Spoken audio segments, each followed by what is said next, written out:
ሰላምና ጸጋ ይብዛላችሁ። በነገር ሁሉ ጸጋ ይባርካል። ጸጋ እግዚአብሔር ከእናንተ ጋር ይሁን። በጣም አሁን ቤተክርስቲያን አጠገቤ ብዙ መርጌቶችም አሉ፣ ካህናትም አሉ። ወደ ምስራቅ ቤተልሔም የሚባል አለ። ወደዛ ወደ ቤተልሔሙ ጠጋ ብዬ ነው ማናገራችሁ። እግዚአብሔር ይመስገን።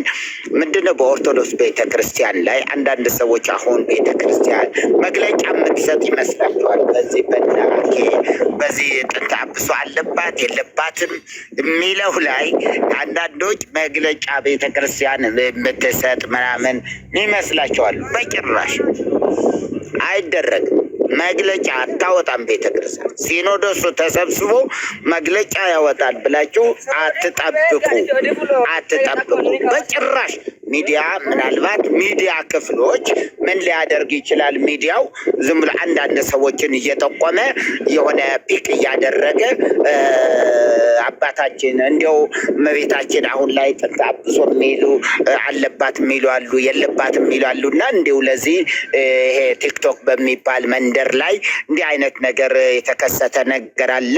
ለዚያ በቂ የሆነ ቤተክርስቲያናችን ያላት ምላሽ ምንድን ነው ብለው ሊናገሩ ይችላል። ቤተክርስቲያን ግን እንደ ቤተክርስቲያን ይሄን መልስ መስጠት አትችልም። ምክንያቱ ሲኖዶሱ ከ80 በላይ የሆኑ ጳጳሳት ተሰብስበው 80 አይነት ትምህርት ነው ያላቸው። ስለዚህ እዛ ጋር ይሄን ማንሳት አይፈቀድም። የማን ሀሳብ ተጨፍልቆ የማን ገኖ ሊወጣ ጥንተ አብሶ አለባት 100%። ግን ለዚህ ሚዲያ ለወጣቶቹ ምናምን ሲባል ግን እንዲሁ የለባትም አቀባ እምከርሰእማ የሚሉ አሉ። ከእናቷ ማህፀን ጀምሮ ደግሞ አነጻት የሚሉ አሉ። በብስራተ ገብርኤል ልክ ብስራተ ገብርኤል ናሁ ድንግል ትጸንስ ወትወልድ ወልደ የሚለውን የትንቢተ ኢሳይያስን ፍጻሜ መልአኩ ገብርኤል መጥቶ ሲያበስራት ያን ጊዜ ነጻች። ስለዚህ አንጽሖ ስጋሃ ሀደረ ላዕሌሃ ስጋዋን አንጽቶ በእርሷ ላይ አደረ። እግዚአብሔር ይመስገን። ስለዚህ ምን ልላችሁ ፈልጌ ነው፣ ጳጳሳቱ ከ80 በላይ የሆኑ ጳጳሳት በትንሹ እንዲሁ ምን ያህል ጊዜ ስንት ላይ ሊከፈሉ ይችላሉ ብትሉኝ እንዲሁ ዝም ብዬ ላሳንሰውና 30 ይከፈላሉ። በጣም ጥንተ አብሶ አብዛኛው ምናልባት 90% አለባት ብለው ነው የሚያምኑ። 90% ከመቶ 90% አለባት። ያውም ደግሞ ምሁራን የተባሉ ሰዎች ጥንተ አብሶ አለባትን? አዎ አለባት። ለምን? ከሴትና ከወንድ ፈቃድ ስለተገኘች፣ አባት እናቷ ስለሚታወቁ፣ ኢያቄምና ሐና የሚባሉ ወላጆች አሏት። ከነዚህ ሰዎች ተወልዳ እንዴት ነው ከጥንተ አብሶ ነፃ መሆን የምትችልበት ሲባል አንዳንዶቹ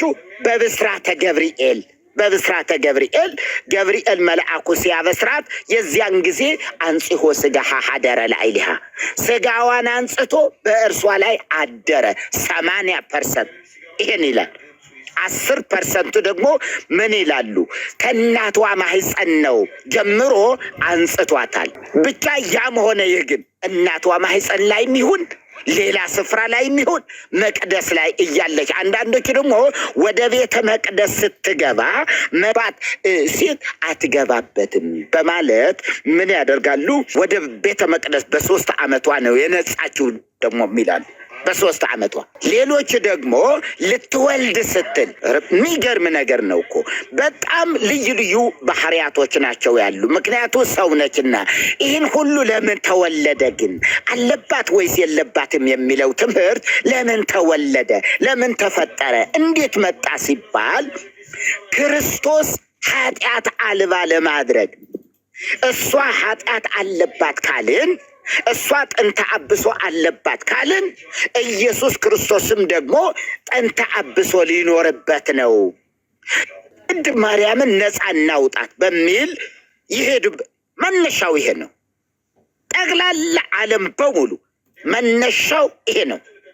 ከቤተ ክርስቲያን ትምህርት የምንረዳው መነሻው ክርስቶስን ንጹሕ ኃጢአት አልባ መሆኑን ለመግለጽ ሲባል እንዴ ከዚያ ከሷ የተወለደው ከሷ ስለተወለደ ምናልባት እንዴት እናድርግ ሲባል እሷን ወደ ማንጻት ለምን ሲባል ምሁራኑ ደግሞ አንደኛ ኃጢአት የባህሪ መበላሸት ነው። በኃጢአት ትርጉምም ወደ 4-5 አይነት መጽሐፍት ወጥተዋል። የቤተ ክርስቲያን ምሁራኑ የሚናገሩት ምን የኃጢአት ባህሪ ኃጢአት በደም ውስጥ የሚኖር ቫይረስ አይደለም።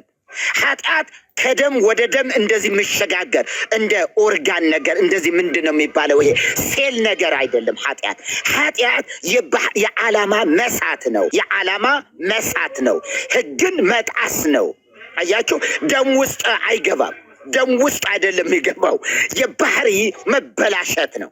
ስለዚህ ከባህሪያቸው የተበላሹ ኢያቄምና ሐና የተወለደች እህታችን ማርያም ጥንተ አብሶ አለባት። ኢየሱስ ጋር ብንመጣስ ዘእንበለ ዘርአ ብእሲ ያለ ወንድ ዘር ኃጢአት ሊሻገር የሚችልበት አንዳች ነገር የለም። ከመለኮት ጋር ነው የተዋሃደው። መለኮት ነው ከዘር የተዋሃደው። ስለዚህ መለኮታዊ አካል ኃጢአተኛ ለማድረግ መንገዱ ዝግ ነው። መንገዱ በሩ ዝግ ነው። በምንም መንገድ አያችሁ፣ የሳቱት በዚህ ነው። በማህፀን ውስጥ የነበረው እድገቱ በደም ስለሆነ ሲወለድ ደግሞ የግድ የእናቱ ጡት ስለሚያስፈልገው በዚህ ምክንያት ብለው እነሱ ይሄን አስበው ነበረ። ሐሳባቸው ማርያምን ለማንጻት እንዳይመስላችሁ አይደለም። ነገረ ክርስቶስ ላይ ነው። ነገረ ስጋዌ ላይ ነው ዋናው የነበረ አጀንዳ። ይሄ ሲወለድ ነው እንግዲህ ወደ ማርያም የተሻገሩት እንጂ ያልገባቸው ነገር የባህሪ መበላሸት ነው። ኃጢአት የዓላማ መሳት ነው እንጂ የሆነ ቫይረስ ነገር ሄዶ ጥልቅ ብሎበት አይደለም አዳም ላይ ወይም ሔዋን ላይ። እና ስለዚህ ምን ልላችሁ ፈልጌ ነው፣ ኦርቶዶክስ ቤተክርስቲያን እንደ ሲኖዶስ መግለጫ አትሰጥም። በሶስት ምክንያት መግለጫ አትሰጥም። አንደኛና ዋናው እዛው እርስ በርሳቸው የተከፋፈሉ ስለሆኑ አለባት ብለው ስለሚያምኑ እና አቡነ መርቆሬዎስ እና አቡነ ጴጥሮስ ውጪ ያሉት እና አቡነ ጴጥሮስ ግጥም አድርገው ነው በፕሮግራም ነው ያስተማሩት። እንዲያው ግጥም አድርገው ያምናሉ። ጥንተ አብሶ አለባት። ለምን? ሰው ናት። በቃ ሰው መሆኗ በራሱ በቂ ነው። ክርስቶስ ሰውም አምላክም ነው። በሰውና በእግዚአብሔር መካከል ያለ መካከለኛ ነው እርሱ። መካከለኛ ማለት ምን ማለት ነው? ሰውም አምላክም በመሆን ረገድ። ስለዚህ በዚህ ምክንያት መግለጫ አይሰጡም። ተሰብስቦ ሲኖዶሱ ይህን እናድርግ አይልም። ሁለተኛ ደግሞ እነዚህ ቲክቶክ ላይ ያሉ ሰዎችን አያውቃቸውም ሲኖዶስ። በራሳቸው ሲኖዶስ ውስጥ እዚህ ይሄ ቲክቶክ ውስጥ ተምረው ነው የወጡ። ቲክቶክ ላይ ነው ትምህርት ቤታቸው፣ ቲክቶክ ነው። የትም ቦታ የተማርክ በሉት ፈለገን የት ሊላችሁ የትኛው የአዲሳት መምህር፣ የትኛው የብሉያት መምህር ላይ፣ የትኛው የቅኔ መምህር፣ የትኛው የድጓ መምህር ተምሮ ምንም የት ነው የተማርከው በሉ። ቲክቶክ ላይ አለባት ያለው ልጅ አኬን ጠይቁት። የት ነው የተማርከው?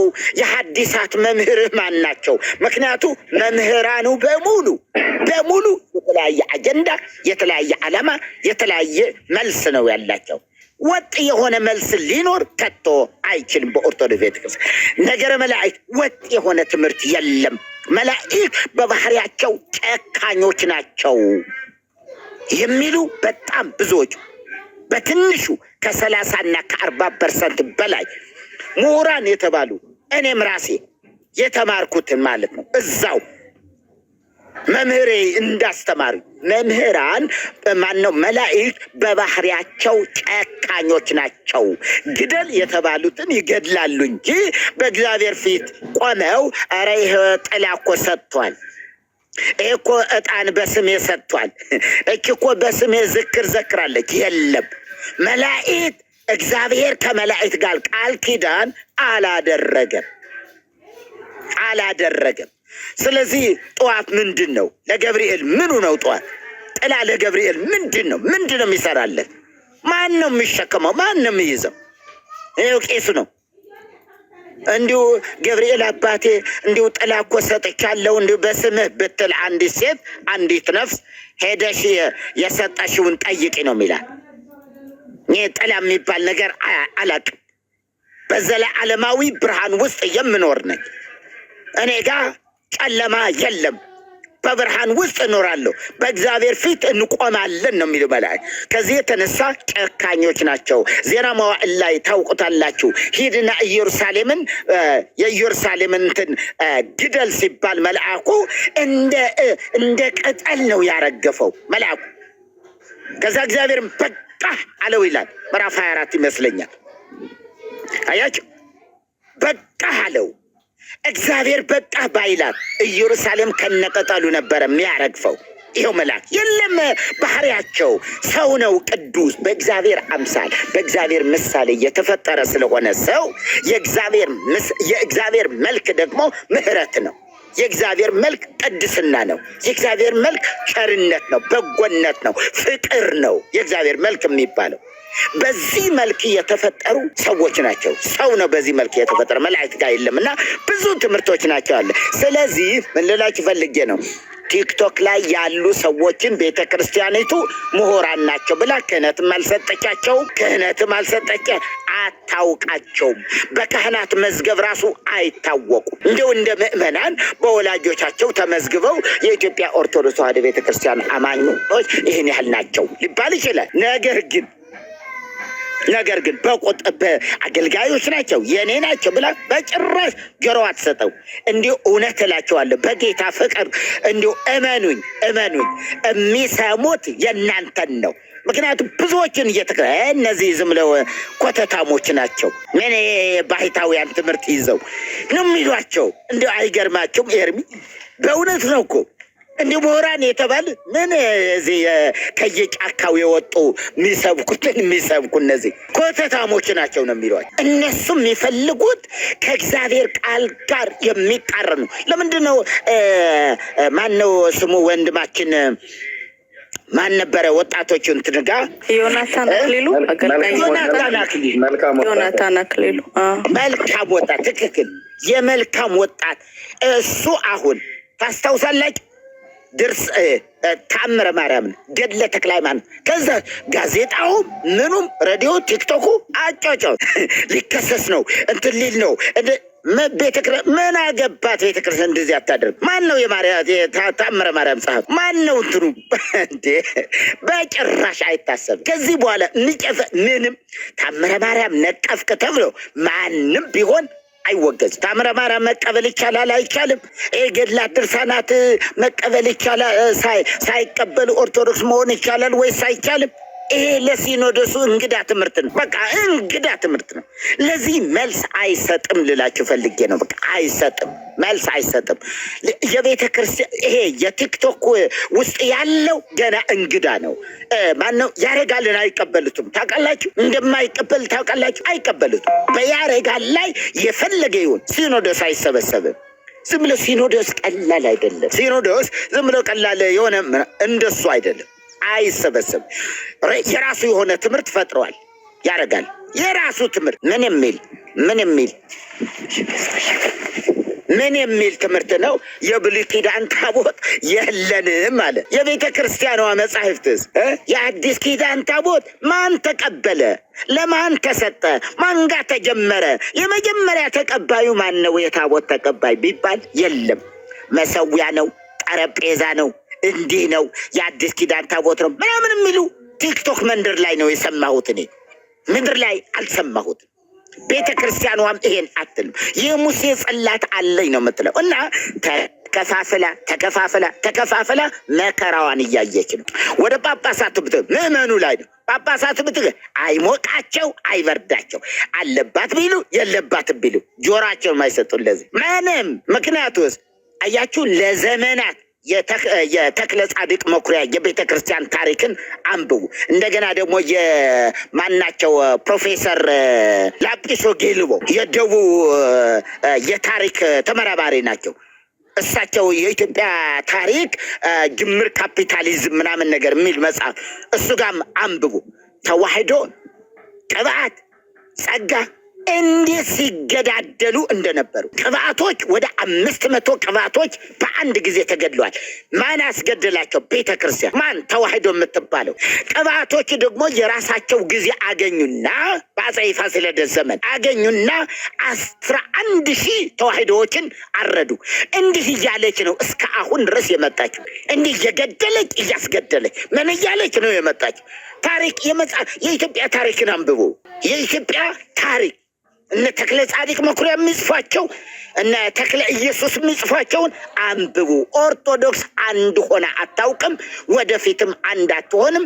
ከዚህ በፊትም አልነበረችም፣ አሁንም አንድ አይደለችም። በጣም የጎሪጥ ነው የሚተያይ። የጎሪጥ ጥይት ቅኔ ማህሌት ላይ የስድብ ቅኔ ነው የሚሰጠው። ቅኔ የያዘው ይሄ ምንድነው? ተዋህዶ ከሆነ እዚያው አጠገቡ ቅባት ካለ እሱን በቅኔ ወግቶት ይወርዳል። ያኛው ደግሞ ተራውን ይጠብቅና እሱ ደግሞ በቅኔ እሱን ይለዋል። ቤተ ክርስቲያን ውስጥ ነው እኮ ያለ ስድብ የተወለደው እኮ ዘጋ ነው። ዝም ብሎ መሰላችሁ እንደዚህ ቲክቶክ ላይ ያሉ የሚሳደቡት ለምን መሰላችሁ? እዚያው ነው ጽንሰ ሀሳቡ ያለው፣ ቤተ መቅደስ ውስጥ ነው ያለው። አንተ እዚህ ዳቦህን ብላ ይባላል። ዳቦህን ብላ። ስጋው ደሙ ነው እኮ ህዝብ ስጋው ደሙ ነው የሚለው። እነሱስ በለ ዳቦችን ብሉት፣ እኔ በቃ ሆዴ እየቆረጠኝ ነው አልበላም ይላል። አንዳንድ ዲያቆን ደግሞ ኪሱ ላይ ይዞ ይወጣና በሻይ ይበላል። መከራ ነው እኮ የምታዩት። ጉድ ነው እኮ ይሄ። እኛ ነን እዛ ውስጥ ሆነን ምናየው እና እነዚህ ዲያቆን እንትና የሚባሉ በፍጹም ድቁና የተቀበሉ እንዳይመስላችሁ። እንደነ ኤርሚ መቅደስ ውስጥ ገብተው አላዩ፣ ምስጢር ያላዩ ናቸው። ይፍቱኝ ይባርኩኝ እየተባሉ ያሉ በጣም ብዙ አሉ። ቤተ ክርስቲያን ማታውቃቸው ካህናት። የሰማነውን በእዝነ ልቦናችን ያሳድርብን። ለዚህ ነው ገድላቱ ላይ ቢሆን የሚቀበሉት አለ። አሁን የትግራይ ጳጳሳት በነገራችን ነው እንኳን ያልዘጋው የትግራይ ጳጳሳት ላይ ይሄ ከሸዋ የመጡ መጽሐፍትን መመርመር አለብን፣ አንቀበላቸውም አሉ። አንቀበላቸውም ብለዋል። 60 መጻሕፍት ለእርማት ቀርበዋል። ካህናት እንዲመረምሯል። እኔ ከትግራይ ጠብቃለሁ ተሐድሶ፣ በእውነት ከትግራይ ጠብቃለሁ እውነተኛ ተሐድሶ። 60 መጻሕፍትን ነው እኮ 60 መጽሐፍት ታምረ ማርያምን ጨምሮ 60 መጻሕፍት ቀርቧል ሊቃውንቱ ጋር። ሊቃውንቱ ደግሞ እናውቃቸዋለን። በጣም ትልቅ ነገር ከሸዋ የፈለቁ በጣም በመገዳደል የተወለዱ እንዲሁ እናንተ ጦርነት እንዳይመስላችሁ የነበረው ነገር ታስታውሳላችሁ። በታሪክ መጽሐፍ ላይ ያነበብኩት ነው እኮ ሊታረቁ ነበረ ሸዋዎችና ደብረ ሊባኖስ ማለት ነው እኮ ሸዋ የሚባለው። ሸዋዎችና ጎጃሜዎች ለመታረቅ እንትን ሲሉ ሸዋዎቹ ምን አይነት ተንኮል ፈጠሩ መሰላችሁ? ትኩስ አስከሬን አውጥተው ከዛ በኋላ እጃቸውን ቆርጠው የአስከሬኑ እጅ ቆርጠው በትልቅ ብረት ድስት ላይ በቀረበው ቅቅል ላይ ከዚህ ከጣቱ ጀምሮ ያለውን አውጥቶ ዱብ አደረጉት። እንትኑ ላይ መሶቡ ላይ አንድ ላይ አይደለም የሚበላ። በስመ አብ ወልደ መንፈስ ቅዱስ በስመ አብ ወልደ መንፈስ ቅዱስ አሉ። ምን ለማድረግ? ጎጃሜዎች ሰው በሊታ ናቸው። አያችሁ ተብሎ ጉድ። ከዛ እንዲታረቁ የማይፈልጉ ሰዎች እዚያ ላይ እንዲህ አይነት ተንኮል ሰርተው ከዛ ወደ ነበረው ግጭታቸው በዚያው ቀጠሉ እላቸዋለሁ። ደብረ ወርቅ እና እንደገና ደግሞ ዲማ ጊዮርጊስ በዚህ ላይ ያለ ጦርነት እና የትግራዮቹ ከዚህ የፈለቁ መጽሐፍ ስለሆኑ ማጥናት አለብን፣ ዝም ብለን እንደወረደ አንቀበላቸውም ብለው አዋጅ አውጀዋል። ሌላው ደግሞ ይሄ ሰንበት ከእሁድ በስተቀር በሰንበት ቀን በሚካኤል በገብርኤል በማንም ቀን ማንም ሰው ማረስ ይችላል። አንድ ካህን የሚገዝት ካለ ከቤተ ክርስቲያናችን ይወገዛል ብለው ደግሞ መግለጫ ሰጥቷል ትግራዮቹ። የልብሄ ገብርኤል ነው ተክለ ሃይማኖት ነው ምናምን ነገር አንቀበልም። ግብጾቹ የጫኑብን ቀንበር ነው። የሚገርማችሁ በኋላ ምእመኑ ላይ ምናምን አስተባብረው የሆነ አንዳንድ መቼም አክራሪ አይጠፋባርን አስተባብረው ሲኖዶሱን እንጠይቃለን አሉ። የትግራይ ሀገረ ስብከት እንጠይቃለን። እንዴት ዛሬ ስለተገነጠላችሁ ነው ወይ በዓላትን አንቀበልም ገድላትና ድርሳናትን የምትሉ? ስብሰባ ተደረገ ካቴድራሉ ላይ ከሳቴ ብርሃን ካቴድራል በጣም ትልልቅ ባለሀብቶች፣ ትልልቅ ሽማግሌዎች፣ የሀገር ሽማግሌዎች እንዲገኙ ተደርጎ ከዚያ ምንድን ነው በዓል ሽረናል የምትሉ ሲባል፣ አዎ ተሽሯል። በዓሉ ይከበር ካላችሁ ግን የከተማ ሰዎች አንድ ነጋዴ ወደ ውጭ እንዳይወጣ፣ አንድ ነጋዴ ሱቅ እንዳይከፍት። ማን ነው ገበሬ ላይ የጫነው በዓል? ገበሬ ስራውን እንዳይሰራ እግና እግሩን አጣጥፎ እንዲውል። እናንተ ነጋዴዎች እንደልባችሁ ልትነግዱ፣ ሱቃችሁን ከፍታችሁ እንደልባችሁ ልትሆኑ እንገዝታለናል። ከዚህ በኋላ ይሄ ይሆናል ካላችሁ ሱቅ የከፈተን ሰው እንገዝታለን። ጉልት ነጋዴም ብትሆን እንገዝታለን። ምክንያቱ ስራዋ ነዋ። በማርያም ቀን ስትነግድ ካገኘናት እንገዝታለን ሲባል ቆም አለ። ምን መልስ ይስጡ? ከዛ በኋላ ይሄ ነገር ለካ ግብርና ላይ ማዕቀብ ነው፣ ኢትዮጵያን ሽባ ለማድረግ የተቀነባበረ ሴራ ነው እንጂ ይሄ እንትን አይደለም አሉ። በጭብጨባ አንድ አስተማሪ በማርያም ቀን ሄዶ እንዲያስተምር አንፈቅድለትም፣ እንገዝታለን። ይሄ የምትሉ ከሆነ አንድ የመንግስት ሰራተኛ በሚካኤል ቀን በቃ እንደዚህ እናደርጋለን ተባለ። በቃ ቤተ ክርስቲያን ያደረገችውን ተቀብለናል ተባለ።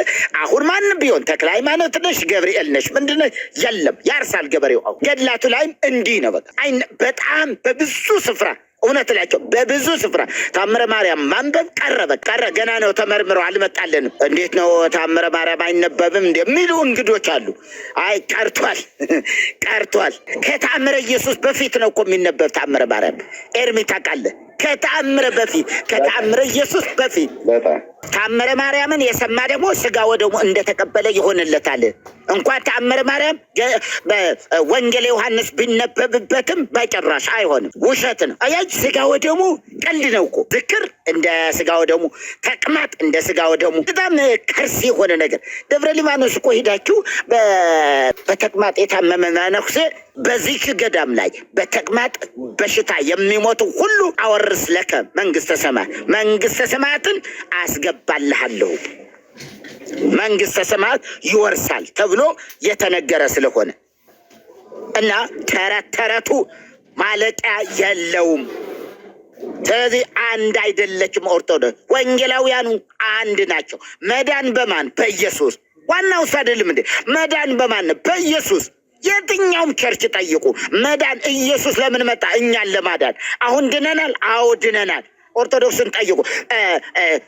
ክርስቶስ የተሰቀለው ለምንድን ነው? እኛን ለማዳን። ካቶሊኩንም ጠይቁ። እኛን ለማዳን። እሺ ድነናል? አይ በምን ስራችን እንዴ? ለምን ተሰቀለ?